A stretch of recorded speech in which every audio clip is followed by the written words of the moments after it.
자, 여러분 안녕하세요. 이제 지금부터 사회복지 법제론 수업을 시작을 하도록 하겠습니다. 우리가 이제 그 사회보장 기본법을 우리가 배웠죠.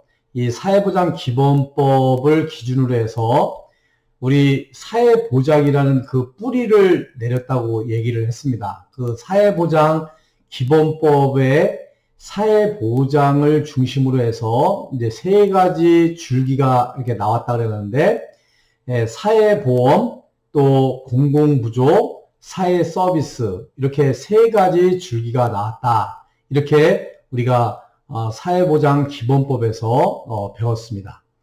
우리가 지난 시간에는요, 그 세 가지 줄기 중에서 사회보험법이 무엇인가에 대해서 한번 여러분들하고 살펴보는 그런 시간을 가졌습니다. 우리 사회보험법은 우리가 통상적으로 5대 사회보험이다 이렇게 말씀을 드렸는데요. 5대 사회보험에는 국민연금법, 그 다음에 국민건강보험법, 그 다음에 고용보험법, 산재보험법, 노인장기요양보험법 이렇게 해서 5대 사회보험이 있다라고 말씀을 드렸고요.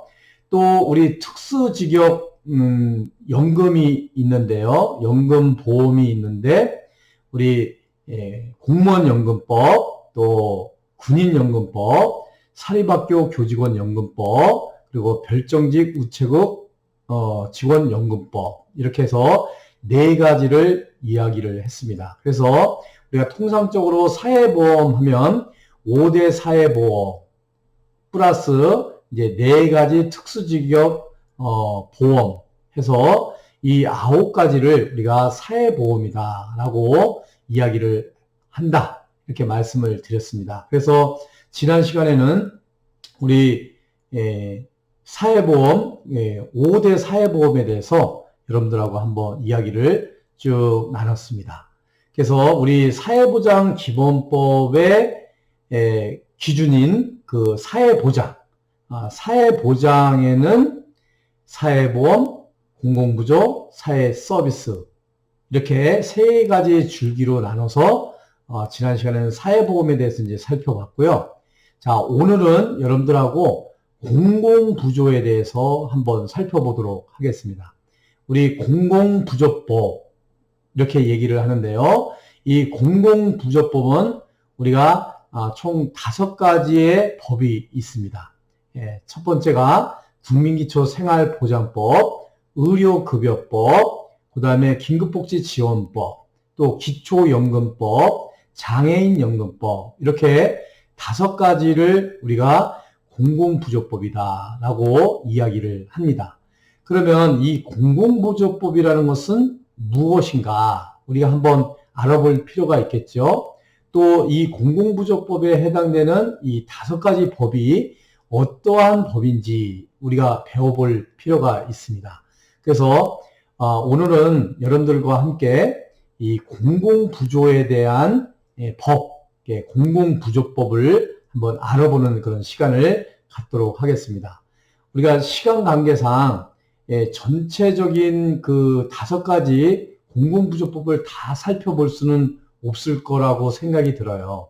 그래서 큰 틀에서 국민기초생활보장법, 또 의료급여법, 긴급복지지원법, 기초연금법, 또 장애인연금법 이 5가지를 총괄적으로 한번 살펴볼 테니까요. 여러분들 오늘 이 공공부조법이 무엇인지 또 공공부조법에 속하는 이 5가지 법에 대한 개략적인 내용들을 한번 여러분들하고 살펴보도록 하겠습니다. 자, 오늘도 역시 여러분들하고 파워포인트를 띄워놓고요. 함께 수업을 진행을 할 테니까요. 오늘도 변함없이 여러분들 눈을 부릅뜨고 또 교수님과 아이 컨택을 하시면서 또 파워포인트 자료가 아주 잘 만들어져 있어요. 그 파워포인트 자료를 보시면서 수업을 진행을 하도록 하겠습니다. 자, 우리 파트 2 사회복지 법학의 강론 부분에서 우리가 이제 배우고 있는데요. 우리 지금까지 사회보장기본법에 대해서 한번 살펴봤습니다. 또 사회보험법 5가지 보험법에 대해서 살펴봤어요. 오늘은 공공부조법에 대해서 한번 살펴보는데요. 공공부조법에는 총 5가지 법이 있다. 이렇게 말씀을 드리고 시작을 하도록 하겠습니다.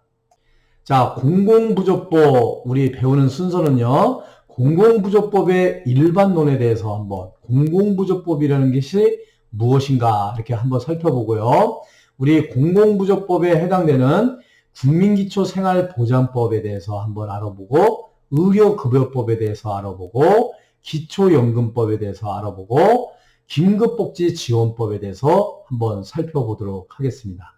이 공공부조법에 있어서 기초생활보장법이나 의료급여법이나 기초연금법이나 긴급복지지원법 이 4가지 여기에는 나오지는 않았지만 장애인연금법 이 5가지는 우리가 사회복지사가 되고자 하는 여러분들 또 사회복지사가 돼서 우리 사회복지 실천 현장에서 활동을 하시는 그 사회복지사가 되고자 한다면 이 5가지 법은 우리가 잘 알아두실 필요가 있어요.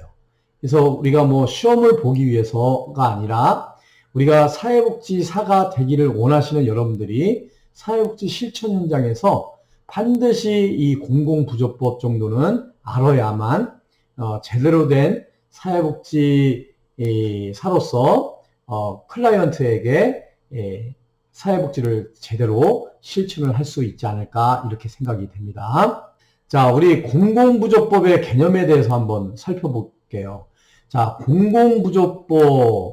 공공부조법은요, 사회생활 유지가 어려운 절대 빈곤층에게 건강하고 문화적인 최저생활의 수준을 유지하게 하는 목적으로서 사회국가, 그러니까 복지국가의 복지정책 목표를 달성하기 위한 수단과 방법을 규정한 법을 우리가 공공부조법이다라고 할 수가 있겠습니다. 그래서 빈곤에 대한 최후의 국가적인 해결 방법이라고 할 수가 있겠어요. 쉽게 말하면 공공이라는 것은 공공기관 이렇게 얘기하잖아요. 공공기관이라 하면 국가와 지방자치단체를 얘기를 하거든요. 그러니까 공공기관에서 부조하는 법이에요. 도와주는 거예요. 공공기관에서 도와주는 법.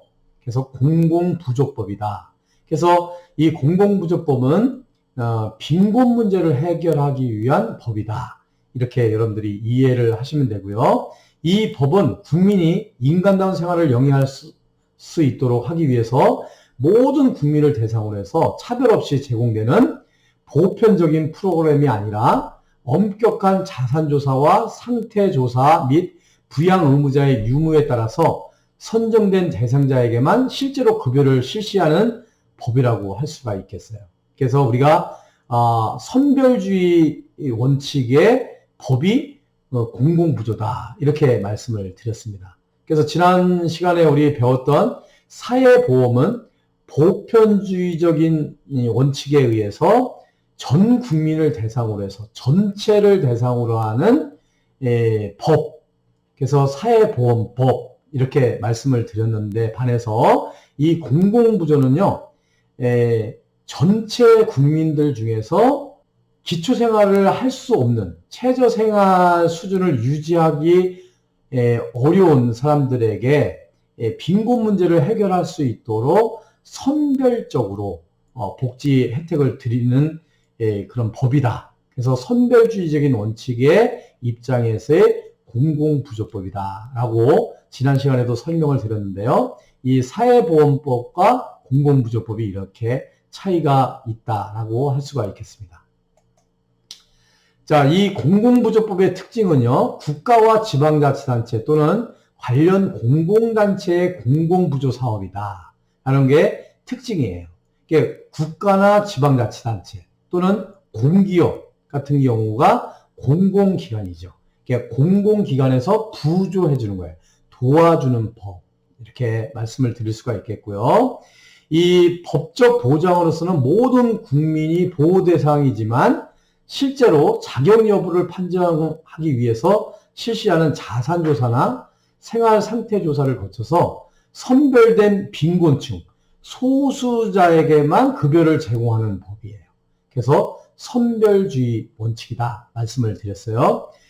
세 번째 특징은요, 중산층, 중상류 계층의 일반 조세 수입을 통해서 빈곤층과 저소득층의 공공부조 제도에 재원이 지출되어 빈곤의 격차와 소득의 불평등을 완화해주는 특징을 가지고 있어요.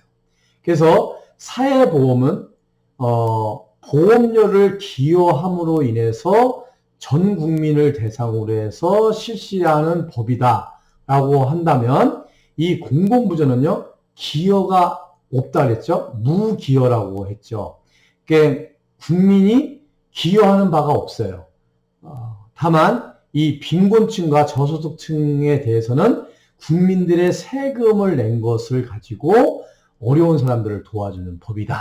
이게 사회보험과 공공부조법의 차이점이라고 할 수가 있겠죠. 그러니까 사회보험은 보험료로에 대한 급여를 받는 거고요.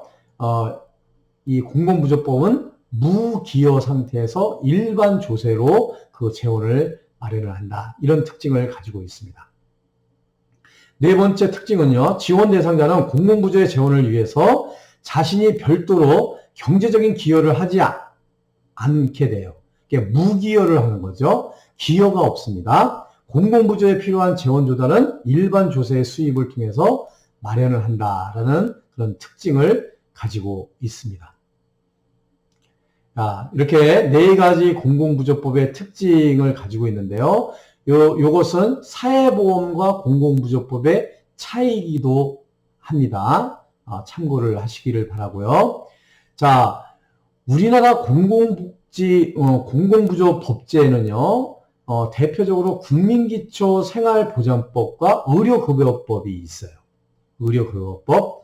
이 밖에 이제 제9호법, 긴급복지지원법 이렇게 있는데요. 이 제9호법은 우리가 사회복지법이다라고는 할 수가 없는데, 크게 이제 사회복지 관련 제도, 법이라는 개념에서는 제9호법이 포함이 되죠. 그런데 우리 사회복지에서는 국민기초생활보장법, 또 의료급여법, 긴급복지지원법을 우리가 다루고 있고요. 또 명칭상에서 기초연금법, 또 장애인연금법, 이 두 가지가 공공부조법에 해당이 된다. 이렇게 얘기를 할 수가 있겠어요. 그래서 여러분들 이것은 외워야 돼요. 자, 우리 공공부조법에는 국민기초생활보장법, 의료급여법, 긴급복지지원법, 기초연금법, 또 장애인연금법, 이렇게 5가지 법이 있다. 이 5가지의 법의 특징은 앞서서 4가지로 말씀을 드렸어요. 그래서 이 공공부조법에 대한 5가지를 여러분들이 외우셔야 되고요. 적어도 법 명칭만이라도 외우시고 세부적인 내용들은 좀 이렇게 또 살펴보도록 이렇게 하겠습니다. 자, 이제 첫 번째 이제 공공부조법이에요. 국민기초생활보장법입니다. 자, 국민기초생활보장법상의 급여를 받을 자격이 모든 국민에게 평등하게 있다고 볼 수 있지만, 그 자격을 심사해서 실제로 급여를 제공하는 과정에서 급여 수준은 차등적으로 지급을 하게 돼요. 그래서 국민기초생활보장법은 선별주의의 원칙을 가지고 있다. 국민기초생활보장법이 제정됨으로써 공공부조 수급권의 법적 권리로 인정을 하게 되었습니다. 이 국민기초생활보장법이 만들어지기 전에는요, 1961년도에 만들어진 생활보호법이 쭉 이렇게 이어져 왔죠. 이 국민기초생활보장법은 1999년도에 제정이 됐어요. 1999년 9월 7일 날 제정이 됐죠. 그 시행은 2000년서부터 시행이 됐습니다. 이 1999년 9월 7일을 여러분들에게 말씀을 드리는 것은요, 이 국민기초생활보장법이 만들어진 그 제정된 날 9월 7일을 기념해서 우리가 사회복지의 날로 지정을 해서 기념을 하고 있죠. 그만큼 우리 빈곤 문제 해결을 하는 데 있어서 국민기초생활보장법이 굉장히 획기적인 법으로 자리를 매김을 하게 되었죠. 그래서 이 국민기초생활보장법이 만들어지면서 빈곤한 사람, 저소득층은 국가와 지방자치단체의 도움을 받을 수 있는 권리를, 법적 권리를 인정을 했다라는 의미에서 국민기초생활보장법이 굉장히 의미를 가지고 있죠. 이 국민기초생활보장법은요, 급여는 수급권자와 그 친척, 그 밖에 관계인 등의 신청이 있어야만 지급이 되는 그 신청주의 원칙에 입각해서 운영이 되고 있습니다. 참고적으로 아시면 되겠고요. 자, 우리 그래서 사회보장급여는요, 신청주의 원칙이에요. 그래서 국민기초생활보장법이나 사회복지사업법상의 모든 그 사회복지 혜택을 누리려면요, 이 신청을 해야 돼요. 그렇지만 신청주의가 원칙이지만 우리가 직권주의를 병행하고 있다라는 것을 여러분들이 아시면 되겠습니다. 직권주의라는 것은 사회복지 공무원들이 직권적으로, 직권적인 판단에 따라서 급여를 지급하는 것을 직권주의다라고 할 수가 있겠습니다. 자, 국민기초생활보장법은요, 국민기초생활보장법상의 수급권자의 범위에서 부양 의무자 요건을 규정한 것은 사적 부양의 원리를 반영한 것이다. 그래서 소득 인정액과 부양 의무자 기준을 충족해야만 우리가 국민기초생활보장법상의 수급자가 될 수가 있어요. 소득 인정액과 부양 의무자 기준은 다음에서 또 설명을 하도록 하겠습니다. 또 이 국민기초생활보장법은요, 1999년 9월 7일 날 제정이 돼서 2000년서부터 시행이 됐지만 이 제도가 운영이 되다가요, 2015년 7월부터 국민기초생활보장법이 맞춤형 급여로 개정됨에 따라서 생활이 어려워지는 위기가 닥쳤을 때 맞춤형 급여 제도를 통해서 소득이 증가하여 기준을 초과하더라도 수급자의 상황에 맞춰서 지원을 해오고 있습니다. 우리 이제 국민기초생활보장법상에 뭐 생계급여, 주거급여, 또 교육급여, 또 자활급여, 뭐 이런 여러 가지 급여를 지급을 하고 있는데요. 예전에 2015년 7월 이전까지만 해도요, 기초생활 수급자가 되면 이 모든 것을 다 줬거든요. 그런데 2015년 7월 이후부터는 맞춤형 급여 제도를 도입을 해서 그 현실적으로 개인당 개별화 시키면서 개인에 맞는 맞춤형 기초생활 수급자를 선정을 해서 지원을 하는 것으로 법이 바뀌게 되었죠. 자, 6번은 기초생활보장법은 급여별 선정 기준을 다층화해서 일을 해서 소득이 증가하여도 필요한 지원이 계속 이루어질 수 있도록, 그래서 부양 의무자 기준을 대폭 완화해서 취약계층을 보호하는 그런 효과를 내고 있습니다. 그래서 잠시 후에 말씀을 드리겠지만 뭐 생계급여, 주거급여, 교육급여, 또 자활급여, 이 지원에 따라서 차등해서 이렇게 선정 기준액을 차등을 해서 지원을 하고 있다. 이런 특징을 가지고 있다라고 말씀을 드릴 수가 있겠습니다. 자, 우리 기초생활보장법, 국민기초생활보장법 목적은요, 생활이 어려운 사람에게 필요한 급여를 실시해서 이들이 최저생활을 보장하고 자아를 돕는 것이 목적이에요. 그러니까 우리 국민의 생존권 보장 이념에 근거해서 우리 사회복지에서는 헌법 제34조 모든 국민은 인간다운 생활을 할 권리를 가지고 있다. 이 헌법 34조를 실현하기 위해서 생활유지의 능력이 없는 국민에 대해서 연령이나 근로능력의 유무에 관계없이 급여를 제공함으로써 국민의 기본권 생활을 보장해주고 있습니다. 이것이 우리 국민기초생활보장법을 만든 제정한 목적이라고 할 수가 있겠죠. 자, 우리 이제 국민기초생활보장법에서 사용하는 용어가 있어요. 이 사용하는 용어는 모든 법이 제가 누누이 강조를 하지만 모든 법의 제1조는 이 법을 만든 목적에 대해서 딱 규정을 하고 있어요. 그 다음에 제2조에는요, 대부분 이 법에서 사용하는 용어의 정의를 하고 있습니다. 이 용어를 쓰는데 이 용어의 의미가 무엇이냐, 이것을 이제 얘기를 하는 거죠. 그래서 그 법을 이해하려면 이 모든 법의 제2조 용어의 정의를 여러분들이 잘 읽어보시면 되겠고요. 잘 이해를 하실 필요가 있어요. 우리 국민기초생활보장법의 그 용어의 정의, 수급권자, 수급자, 수급품, 보장기간, 부양의무자, 이런 최저보장 수준, 이런 용어에 대해서 설명을 하고 있거든요. 간단히 살펴보면요, 수급권자는 급여를 받을 수 있는 자격을 가진 사람을 수급권자라고 해요. 수급자는 급여를 받는 사람을 수급자, 수급품은 수급자에게 지급하거나 대여하는 금전 또는 물품을 수급품이다, 이렇게 정의를 하고 있고요. 보장기관은 이 법에 따라서 급여를 실시하는 국가 또는 지방자치단체를 보장기관이다.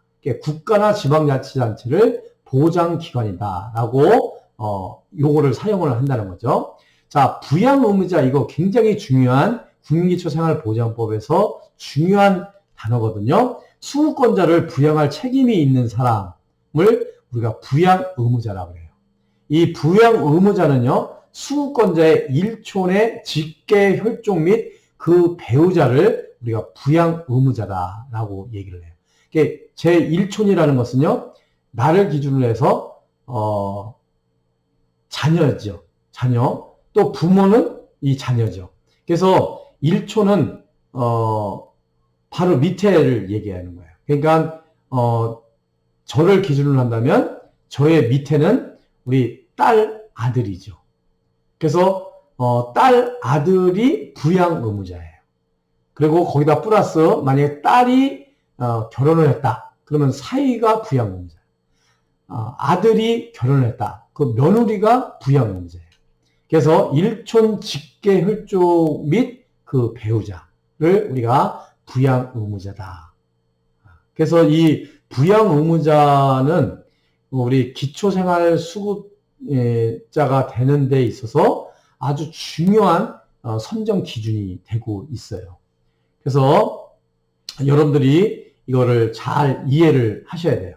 그래서 이제 이 부양 의무자 제도가 많은 문제를 좀 안고 있죠. 그래서 이 부양 의무자 제도는 점차적으로 폐지되어 가고 있고요. 또 이번에 보건복지부에서 발표를 난 거 보면 이제 2021년부터 점차적으로 더 이 부양 의무자의 기준을 완화시키는 정책을 피고 있습니다. 자, 최저보장 수준이라는 것은요, 국민의 소득 지출 수준과 수급권자의 가구 유형 등 생활 실태, 물가 상승률 등을 고려해서 급여의 종류별로 공표하는 금액이나 보장 수준을 최저보장 수준이다라고 이야기를 하고 있어요. 이 개념 여러분들이 잘 이해를 하실 필요가 있고요. 자, 다음은 최저생계비인데요. 국민이 건강하고 문화적인 생활을 유지하기 위해서 필요한 최소한의 비용을 최저생계비라고 얘기를 해요. 이 최저생계비는 보건복지부 장관이 계측하는 금액을 말을 합니다. 그래서 매년마다 최저생계비 수준을 보건복지부 장관이 발표를 하게 되죠. 그래서 이런 용어를 잘 여러분들이 아시고요. 이 박스 안에 있는 내용들은 여러분들이 살펴보시면 되겠습니다. 자, 개별 가구에 대한 개념도 여러분들이 이해를 좀 하시면 되겠어요. 자, 그 다음에 이제 9번 소득 인정액. 이게 굉장히 참 중요한 개념이라고 할 수가 있겠어요. 보장기관이 급여의 결정 및 실시 등을 사용하기 위해서 산출하는 개별 가구의 소득 평가액과 재산의 소득 환산액을 합산한 금액을 소득 인정액이라고 해요. 그래서 개별 가구의 소득 평가액과 재산의 소득 환산액을 합한 금액을 소득 인정액이다라고 할 수가 있어요. 자, 우리가 이제 소득을 기준으로 해서 기초생활 수급자를 결정을 하거든요. 이 소득 인정액은 이제 월급을 받던 사업을 해서 돈을 들어오는 게 있을 거 아니에요.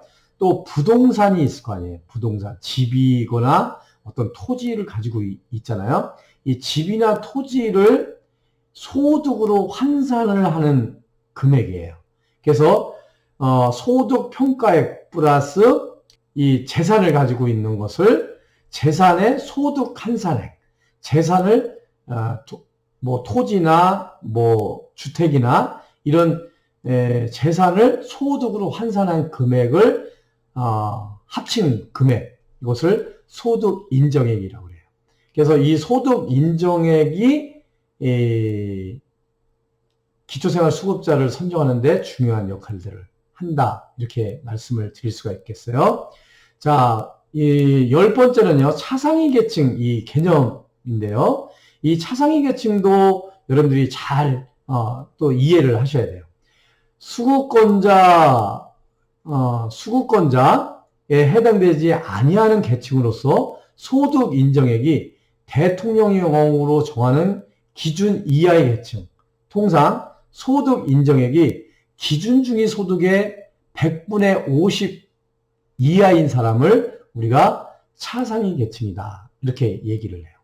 그래서 소득 인정액이라는 것은 좀 전에도 얘기했지만 개별 가구의 소득 평가액 플러스 재산의 소득 환산액이라고 말씀을 드렸잖아요. 그래서 이 소득 인정액이 인정하는 그러니까 개인의, 예를 들어서 윤춘모라는 사람의 소득 인정액이 기준 중위 소득의 100분의 50 이하인 사람을 우리가 차상위 계층이다라고 얘기를 합니다. 그러면 기준 중위 소득이라는 것은 무엇일까요? 보건복지부 장관이 급여의 기준 등에 활용하기 위해서 중앙생활보장위원회의 심의 의결을 거쳐서 고시하는 국민가구소득의 중위값을 기준 중위 소득이라고 얘기를 해요. 그러니까 예를 들면 국민의 소득을 1등서부터 꼴찌까지 쫙 세우는 거예요. 그래서 딱 중간값, 50등인 소득, 이것을 기준 중위 소득이라고 얘기를 해요. 그렇죠? 이 중위 소득은요, 기존 최저 생계비를 대체해서 급여별 선정 기준 및 생계급여 최저 보장 수준에 활용하는 값을 얘기를 하는데요. 그전에는 최저 생계비 이하냐, 이상이냐, 이렇게 개념을 잡았는데, 이 최저 생계비를 대체하는 기준이 되는 기준 중위 소득이라고 이야기를 할 수가 있겠습니다. 그래서 전국의 모든 가구를 소득별로 순위를 매기는 거예요. 그래서 1등부터 만약에 100등이다. 그러면 가운데 있는 50등에 해당되는 그 금액, 그것을 기준 중위 소득이다 라고 할 수가 있겠습니다.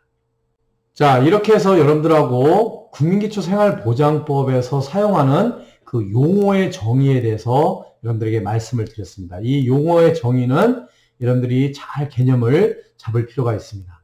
자, 국민기초생활보장법의 급여의 기본 원칙에 대해서 한번 살펴보겠는데요.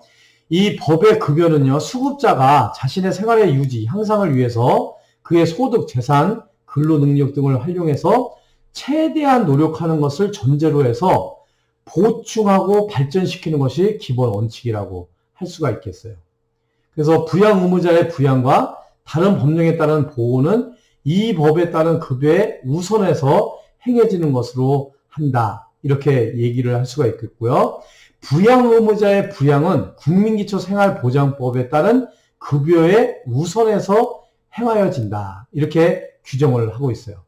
이게 무슨 말이냐면, 기본적으로 이제 부모님을 부양을 해야 된다 할 때 국민기초생활보장법에서 부양하는 것보다도 우선적으로 그 자녀들이 부모를 부양하는 것을 원칙으로 하되, 부양 의무자가 없거나 또 부양 능력이 없을 경우에 국민기초생활보장법상에 부양을 해준다라는 이런 대원칙을 가지고 있다.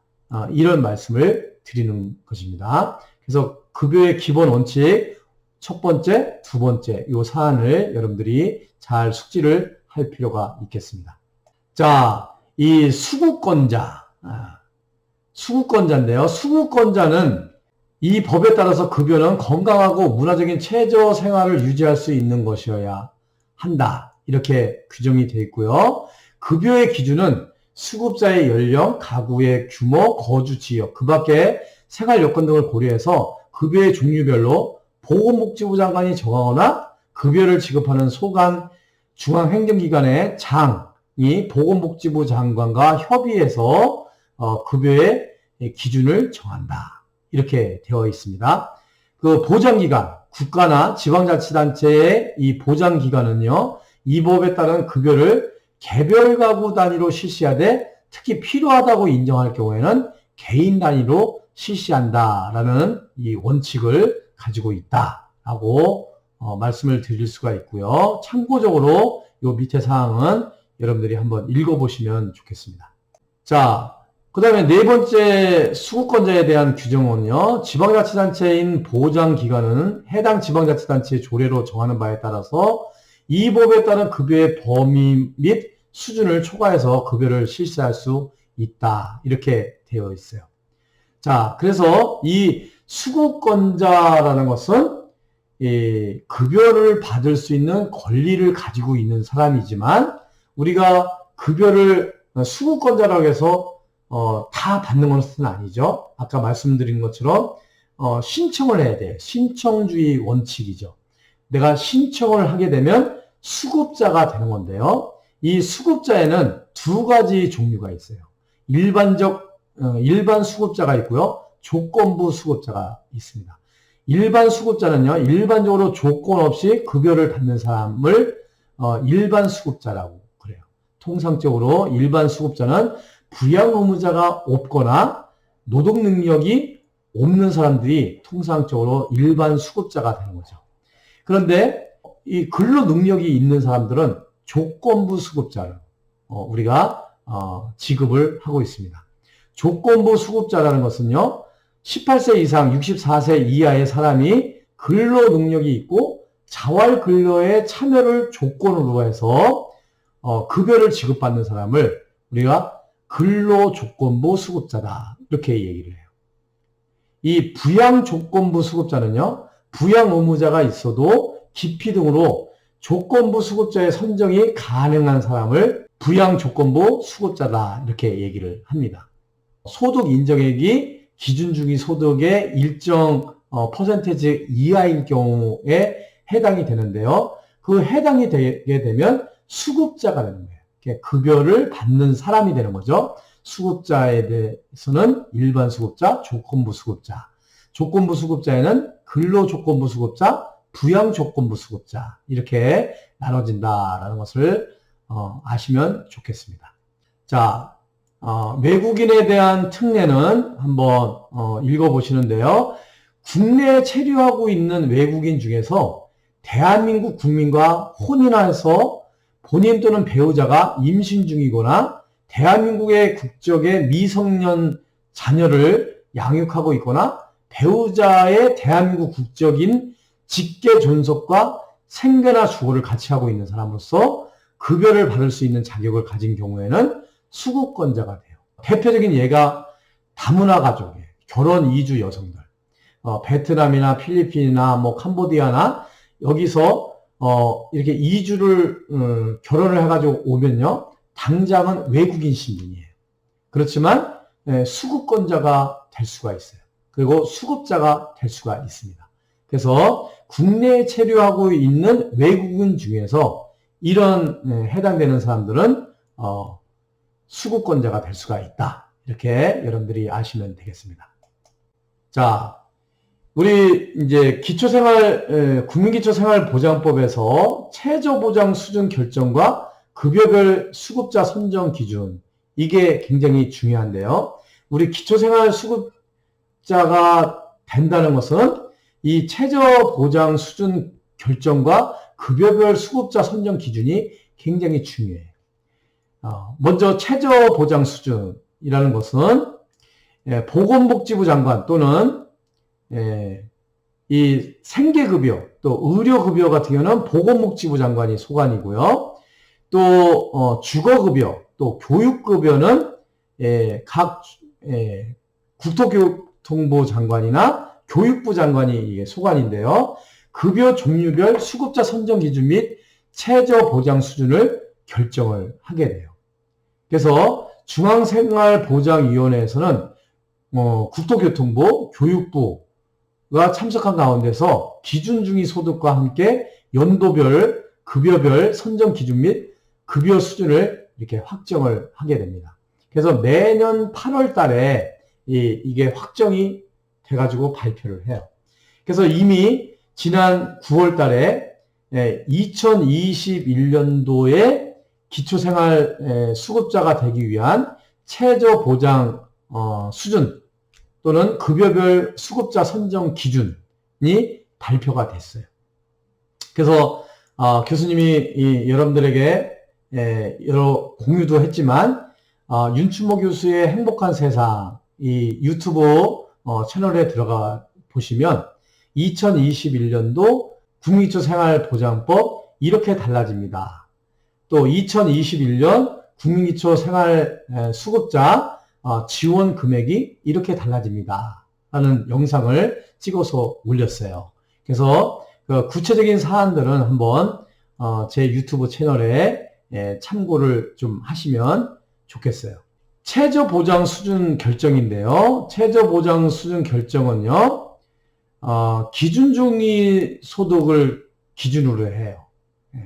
그래서 급여별 선정 기준은 기준중위 소득의 일정 비율로 급여 수준은 급여 종류별로 정하는 최저보장 수준으로 변하게 된다. 그래서 상대적 빈곤 측정 개념으로 선정을 하게 되거든요. 그 선정된 금액은 이렇게 되겠습니다. 자, 최저보장 수준의 결정인데요. 이 생계급여, 우리 국민기초생활보장법상의 수급자가 되게 되면요. 생계급여, 주거급여, 의료급여, 교육급여를 이렇게 줄 수가 있는데요. 우리가 이 국민기초생활보장법이 개편이 되면서요. 우리 선정 기준이라는 것은 기초생활 수급자가 되는 기준이라는 거예요. 그래서 아까 얘기했죠. 기준중위소득. 모든 전 국민을 1등서부터 100등까지 소득을 쭉 세워놓고 딱 중간 50%에 해당되는 것을 기준중위소득이라고 얘기했잖아요. 그래서 생계급여를 받으려면 기준중위소득, 그러니까 딱 50%에 해당되는 그 금액에서 중위소득의 30% 이하일 경우에 선정이 되게 돼 있어요. 그만큼 어려운 사람이죠. 그러니까 전 국민의 이 30%에 해당되는 사람들이 기초생활 수급자가 될 수 있다라는 거죠. 주거급여를 받으려면요. 기준중위소득 43% 이하일 때 주거급여를 받고요. 의료급여는 기준중위소득 40% 이하일 경우에 선정이 됩니다. 교육급여는 기준중위소득 50% 이하일 때. 그래서 아까 제가 말씀을 드렸죠. 차상위 계층은 기준중위소득의 몇 %에 해당되는 사람을 차상위 계층이라고 했죠? 50%라고 했죠. 50%. 그러니까 이 기준중위소득의 50%에 해당되는 사람은 교육급여를 받을 수가 있어요. 그러니까 우리가 차상위 계층부터 교육급여를 받을 수가 있는 거죠. 기준중위소득 50%에 해당되면은 교육급여, 의료급여, 주거급여, 생계급여 이 네 가지를 다 받을 수가 있는 거예요.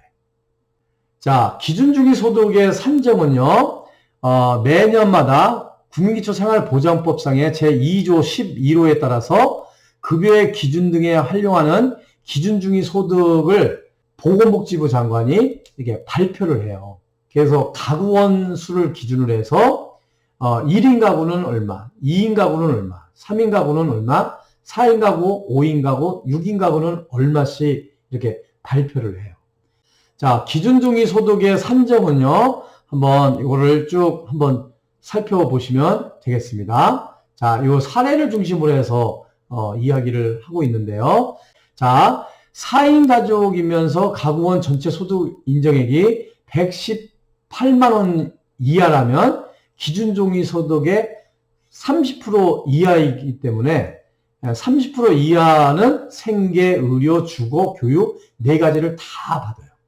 근데 40% 이하일 때는 생계비를 제외한 나머지 의료, 주거, 교육 이 3가지의 혜택을 받을 수가 있는 거죠.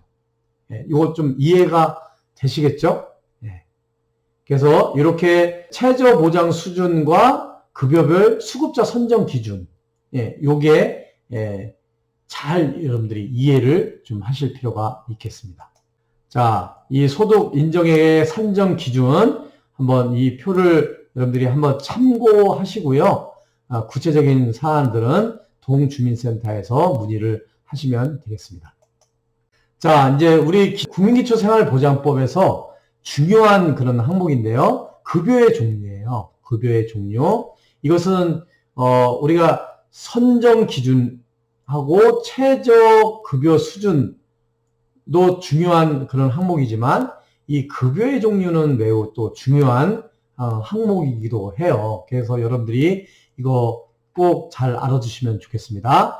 자, 우리 국민기초생활보장법상에 수급자가 되게 되면 받는 급여의 종류는 생계급여, 주거급여, 의료급여, 교육급여, 해산급여, 장제급여, 자활급여 이렇게 7가지 급여를 받을 수가 있습니다. 그래서 수급권자에 대해서 급여는 수급자의 필요에 따라서 제1항 1호부터 7호까지의 급여 전부 또는 일부를 실시하는 것으로 하는데요. 가령 소득 인정액이 중위소득의 30% 이하면 생계급여를 받을 수가 있잖아요. 40% 이하면 의료급여를, 43% 이하면 주거급여, 50% 이하면 교육급여를 지급받을 수가 있어요. 그래서 이 30%, 중위소득 30% 이하일 경우에는요, 생계급여, 의료급여, 주거급여, 교육급여를 다 받을 수 있는 거예요. 반대로 중위소득 50% 이하일 경우에는 교육급여만 받을 수가 있는 거죠. 이런 점을 참고를 하시면 되겠습니다.